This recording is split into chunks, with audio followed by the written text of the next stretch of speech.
dia a todos e que Jesus nos abençoe e nos proteja e façamos o esforço aqui de estar sendo claro como na prece foi falado, né? Que a gente possa estar tentando explicar o entendimento das palavras aqui do obreiro de vida eterna. Então vamos começar o capítulo 10, na terceira parte dele, já finalizando. O Jefferson, na semana passada, terminou falando que a clarineta equivalente ao toque de recolher tinha dado e o André Luiz suspirou, né, aliviado. E ele fala aqui que, consoante instruções recebidas, quer dizer, assim que eles receberam aquilo ali, aquela clarinada ali, eles falam, abandonamos os aparelhos eletromagnéticos da defensiva. E eles entraram à casa transitória. E ele fala aqui que quando começaram a entrar, surgiram aí, aproximaram gritaria ao redor que tinha ali, e ali ele via uma perfeita floresta incendiada, e onde saía monstros e feras fornadas e desconhecidas, né? E ele fala também que aí surgiu os primeiros rugidos dos motores lá, né? Ligando as máquinas lá para erguer a casa transitória. E lá fora, extenso bando de entidades perversas tentavam ainda romper os obstáculos ainda, invadindo o abrigo prestes a partir. O André diz que aquilo ali deu uma inquietude nele, uma aflição, que ele começou a meditar. Ele falou, nossa, o que seria de nós se a multidão assaltasse o reduto? E por outro lado, aquelas faíscas caindo ali, ele pensava assim, nossa, está colocando em perigo a organização da coisa aqui, não vai dar problema. E na empolgação ele pensava, né, nossa, por que não levantamos voo de imediato? E aí a gente entra num pensamento, né? Porque mesmo acontecendo tudo isso na mente dele, eu penso que ele estava pensando tudo isso, ele fala assim, ó, é forçoso considerar que dentro do asilo reinava absoluta ordem, não obstante o ritmo apressado do trabalho. Então estava tudo nos conforme. Ele estava apavorado, mas as coisas estavam correndo todo como tinha que correr. Porque ele fala que ali as acomodações eram simples, mas confortáveis. Recebiam ali os sofredores sem problema nenhum. E ele ressalta, né? Ele ressalta a irmã Zenobra. Ele fala assim, ó, e serena como sempre, como se estivesse habituada a perturbações externas, irmã Zenobra controlava ali a situação, dando os últimos, fazendo os últimos reparos ali, providenciando as últimas coisas, né, que tinha que providenciar. Então ele fala que ali as portas de acesso fácil ao interior foram cerradas, foram fechadas, e após a orientadora chamou eles para uma sala de oração, e esclareceu que aquela casa transitória ali não dependia só de maquinário apenas de forças elétricas ali para emergir, para subir, e que sim, ela precisava da ajuda do magnético mental de cada um dali, certo? Então, falando isso aí, Zenóbia foi breve, falou isso aí e já continuou ali mexendo com as coisas, porque ali o momento não era para explicar por que ela ia usar o magnético mental, por que precisaria do entendimento, do esclarecimento dele, né, de estar ali compenetrado magneticamente, pensando com um pensamento equilibrado, né? E ali, fora eles ali que estavam orando, só existia pessoas ali acolhendo as pessoas que foram socorridas e o pessoal que estava mexendo no maquinário ali, fazendo funcionar os maquinários. Funda emoção transparecia em todos os rostos. Lá fora rugia os primeiros atritos, quer dizer, já começou a funcionar a casa transitória. A diretora ali, após chamar eles para essas vibrações mentais, ela recolheu ao Senhor ela se recolheu para fazer uma oração. E ela pegou um belo livro, que ele fala, um belo livro aqui na mão, que seria a Bíblia. E abriu no Salmo 104 e começou a ler em voz alta, pausada e solene. Aqui, primeiramente, para mim particularmente, esse negócio que ele está falando aqui, voz alta, pausada e solene, é muito interessante para a gente tirar isso aí em termos de estudo, né? Para a gente, quando a gente for estudar, ler pausadamente, em voz alta não precisa, mas com atenção. E ela lê o Salmo 104 aqui, no meu entender, esse salmo aqui vem reforçar, a Zenóbia vem reforçar, a Zenóbia não, né? O salmo em si vem reforçar o quê? Para que a gente saber a soberanidade de Deus, né? Para que nós entendemos que Deus é criador de tudo, que tudo está no leme dele, que ele é o criador de tudo, desde a chuva que cai, que alimenta as árvores, que faz a água jorrar da bica, fazendo riachos, rios, que faz todo o movimento da gente sobreviver no planeta, que dá a oportunidade da gente viver séculos e séculos aqui, a fim de nos aprimorarmos.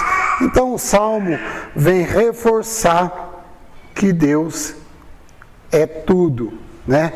Que mesmo sabendo aqui que ele, porque tem uma hora no meio aqui que ela fala assim, ó, porque enviaste a música da manhã, mas enviaste igual o trovão destruidor. Então, do mesmo jeito que ele dá a oportunidade da gente viver, ele também, quando a gente está no caminho errado, ele dá a corrigenda. Então, o Salmo é mais ou menos isso aí. Mas o comportamento de Zenóbia, lendo esse Salmo, é o que é mais importante. Que André Luiz fala aqui, ó, a leitura do Salmo em meio, e começou a elevar, né, subir um instituto Ele fala tanto nome, né? Casa transitória, instituto, embarcação aérea. Então ele cita vários nomes para a casa Fabiano aí, né? E aí no meio da oração começa a subir a casa transitória. E ele fala que a devotada orientadora, ela não lia apenas. Então ela pronunciava um vocábulo de louvor compilado de tantos séculos, sentindo-os intensamente. Lia aquele salmo ali, realmente compenetrado no que ele está falando, né? Como a gente pensa o seguinte, né? A gente usa, segundo aí, 10% do cérebro, né? Eu creio que o espírito na altura de Zenóbia já sabia exatamente aonde abrir ali a Bíblia certinho para ler aquilo ali, para realmente era para aquele momento. E André pasma, né? Fala, maravilha, tamanha era a comoção com que se dirigia humildemente e referente ao Senhor do Universo, que o tórax de Zenóbia parecia misterioso foco resplandecente e contagiava eles também, que eles uniam também na mesma vibração. O que nós tiramos aí? Quando fazermos uma oração, ficarmos compenetrados. Você vê que é contagioso, às vezes, uma oração que se faz a respeito de alguma coisa, que se a pessoa do lado estiver escutando, ela é contagiada a ficar no mesmo estágio. E isso aí é muito importante para a gente. O André Luiz fala aqui que tudo, o oratório ali onde que estávamos, clareou tudo, que a luz irradiava para os compartimentos próximos. E ele fala que, de repente, até lá fora, no campo da sombra, ia ter luz lá também. Ele fala que a casa transitória começou a subir lentamente e depois em movimentos mais rápidos. Chama a atenção aqui de todos nós, quando começa a ler aqui a respeito da casa transitória, né? E a curiosidade da gente, como é que funciona isso aí, né? Como é que funciona? E ele já dá uma dica para nós aqui, né? Não pude examinar particularidade do fenômeno. Por quê? A compenetração no que ele estava fazendo, certo? A atitude recolhida de Zenóbia ali em oração vigilante, ele não podia ficar curioso por que funciona isso, será que é com asa, será que é com... ficar curioso como é que funcionaria para subir, né? Então ele tinha que ter o mesmo tono vibratório do ambiente. Então ele fala que a casa transitória subia sempre. Decorrida quase 1 hora de voo, mais ou menos, alcançamos uma região clara e brilhante. O sorriso do sol trouxe-nos alívio. Eu fiz uma continha rapidinha aqui a respeito dessa 1 hora subindo, né? 1 hora subindo, mais ou menos rapidamente. Numa velocidade de 100 por hora, um carro andando, nós vamos estar mais ou menos a 100 quilômetros de distância. Então, mais ou menos 1 hora subindo. Se ele subiu a 100 por hora, ele está mais ou menos a uns 100 quilômetros acima, né? Levantou a diretora e seguindo-a, erguemo-nos de novo, compreendendo que a fase perigosa passara, né? Então, toda aquela aflição, aquela coisa já tinha passado. E a partir deste momento, então a casa transitória começou a ir na horizontal, né? E eles contemplavam ali de pequenas janelas, lá embaixo ali, e via, né? Auréolas ainda de fogo, né? Devorador lá embaixo. E aí começou, acho que um tipo de uma viagem gostosa ali, né? Porque ele fala que o grupo ficaram fazendo reuniões, um conversando, batendo papo um com o outro a respeito disso, que a irmã Zenóbia já começou, cercada de assessores ali, começou a comentar das próximas medidas referentes ao serviço de readaptação. E diz que o André falou que ele se aproximou ali de Jerônimo e o padre Hipólito para trocar uma ideia entre si. Passamos a analisar a grandeza do trabalho sobre os nossos olhos, né? E o André Luiz exclamou, né, a respeito disso, né? Se os homens encarnados entendessem a beleza suprema da vida, se aprendessem antecipadamente algo dos horizontes sublimes que nos apresentam depois da morte do corpo, certamente eles valorizariam com mais interesse o tempo, a existência e o aprendizado. Então ele já fez esse pensamento, né? Tipo assim, se as pessoas soubessem tudo o que acontece ao redor deles, eles, certo? Se ele visse todo aquele sofrimento, aquela coisa que ele narrou durante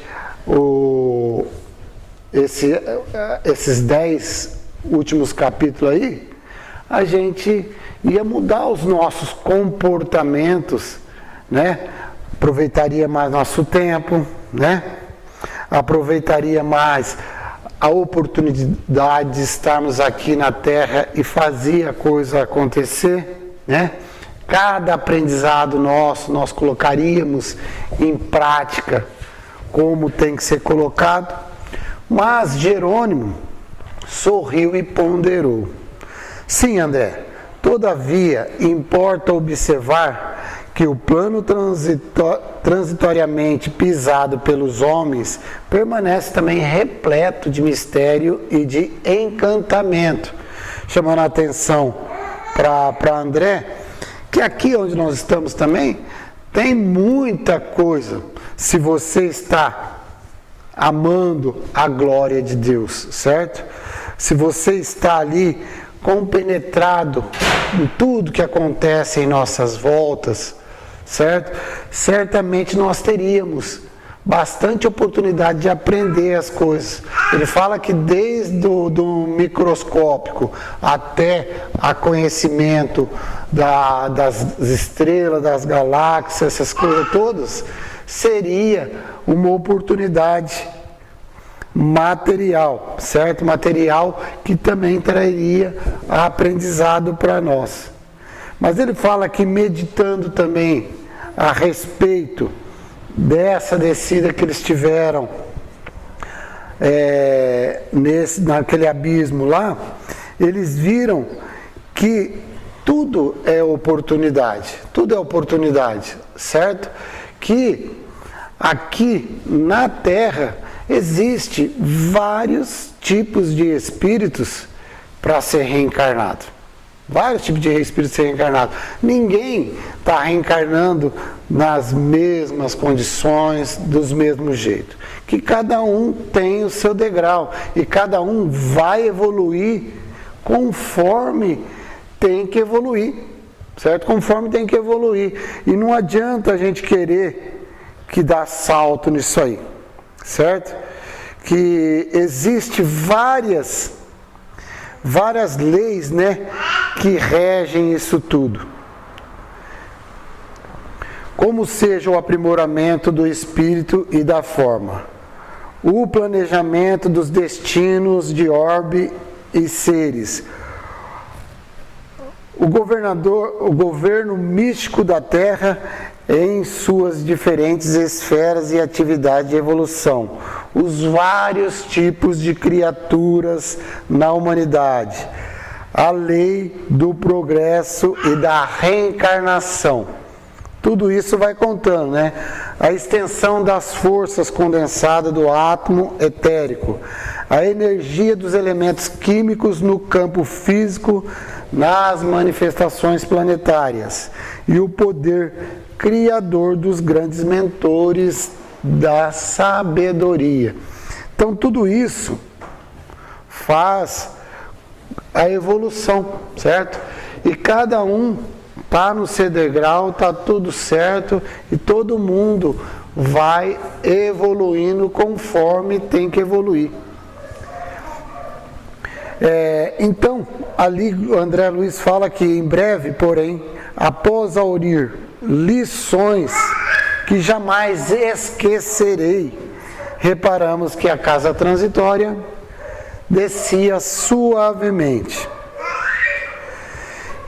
Ele fala que descia ali num círculo de substância densa, embora menos pesada e menos escura do que estava lá aquela outra vez. Era um lugar que não era legal, mas ainda já estava melhorando, era melhor. E dentro de pouco pudemos realizar que o abrigo Fabiano estava na outra zona de serviço fraterno. Diz que tinha um monte já de servidores aguardando a chegada deles, a fim de colaborar aí no esforço de readaptação. Aí ele conta também que a viagem toda durou mais ou menos não, ele falou exato, né? 3 horas e 35 minutos. Complexa atividade esperavam os obreiros dedicados. E a gente tira aqui, desses últimos parágrafos aqui, que você vê que Zenóbia, assim que encerrou, ela trouxe todo mundo a vibração mental legal, fez o salmo, leu o salmo lá. E agora que chegou também, depois de 3 horas e meia, André Luiz fala aqui, ó, porém a irmã Zenóbia, irradiante, congregou-nos na jubilosa prece de agradecimento. Após Jerônimo nos convidou a sair. Então, quer dizer, você viu que todo momento acabou a viagem, chegaram no local, a primeira coisa foi o quê? Agradecer, estar das bênçãos, certo? Se compenetrar com Deus, certo? E sempre agradecendo, né? Então aí Jerônimo convidou a sair o André Luiz e comunicou para ele que 5 irmãos fiéis do bem já estava à véspera de libertação da carne e aguardava-nos o auxílio na crosta terrestre e era necessário partir. Também dessa última frase aí, a única coisa que eu consegui tirar foi a narrativa de André Luiz, né? A respeito de em vésperas da libertação da carne, né? Quando a gente refere que alguém está desencarnando aqui, é um pesar, né? Nossa, estou perdendo, ele vai embora, e não sei o quê. E olha aqui, ele dirigindo a nós, libertação da carne. Libertação da carne. Para que nós sejamos aí mais entendedor da morte, sabendo que isso é um alívio para quem cumpriu a sua etapa. analisando aqui, que a primeira coisa que ele fala 5 irmãos fiéis do bem, certo? Para ele é libertação, certo? Tem que morrer bem, tem que saber morrer bem. Então é isso aí que a lição vem nos falar. E a partir da semana que vem teremos capítulo novo aí, né? Que Jesus nos abençoe, nos proteja, nos ilumina.